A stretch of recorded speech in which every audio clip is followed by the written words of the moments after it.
Okay, final question. Digital Restack.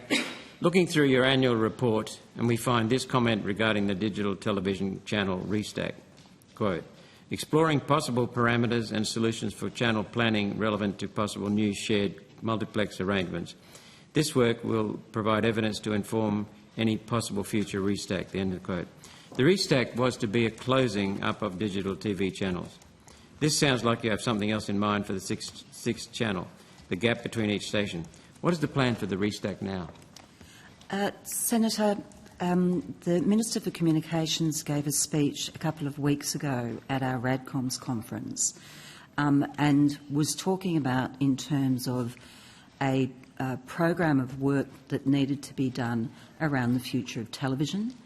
And that was really her emphasis in that was that television, free-to-air television, is incredibly important in Australia because it reaches 99% of the population. It is free-to-air. And how is that going to evolve over the next 10 years? Will it be terrestrially driven or will some of it go online?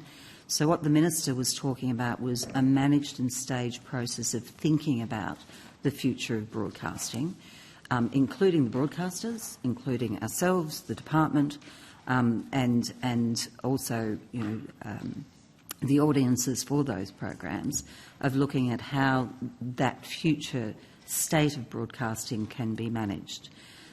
So as part of that, as a small part of that, is what happens to the spectrum that may be freed up over that process.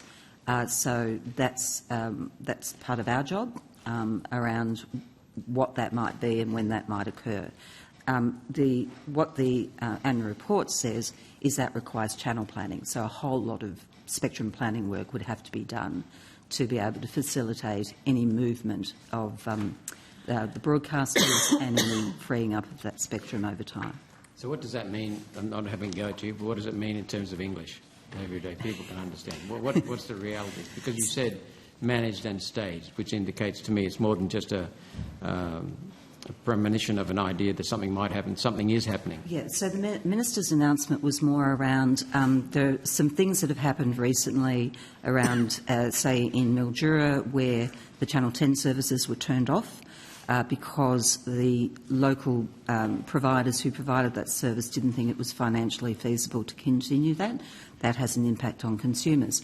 WIN has done some changes to its arrangements in other parts of the country where it's sharing its own infrastructure, and that has an implication, although that's actually not really affected those audiences very well. So I think what the Minister is saying is if there is going to be an end state of where broadcasting wants to go, then what are all the steps that have to take place for that to get there effectively?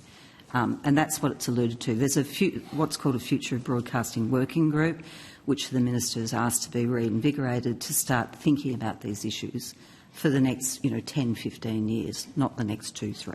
So are you anticipating, or is the Minister anticipating a number of channels will be going for the rest? Not at all. Okay. Thank you. Thanks, Chair.